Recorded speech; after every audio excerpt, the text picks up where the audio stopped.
This is a short demo on foam rolling the upper thoracic spine. Make sure you consult your chiropractor before doing this to make sure that you can foam roll, because you don't want to be rolling areas that are injured.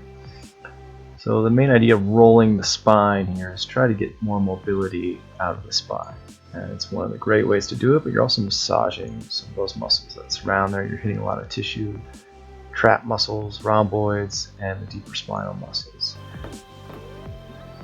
And what we're doing here is we're just using the foam roller as a fulcrum to open up the spinal joints, bringing them into flexion. Then we're going to go into extension here, and that's okay in the mid-back to go into extension. You don't want to get that foam roller into your lower back when you go into extension. That might jam that lumbar spine too far forward. And in general, you don't want to go into the lower back unless we tell you to. So this is just upper. Here we're doing a little cervical decompression, so this is supporting good natural cervical curvature.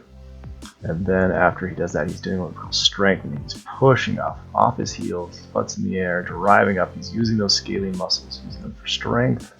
Then the arms overhead, and then he's going to stretch again, do some more decompression there, opening up, supporting that cervical curve. So it's activating and then stretching. That's the combination we want to get here with foam rolling. If we're always about mobilization, then we're not going to get any stability and strength that's going to last.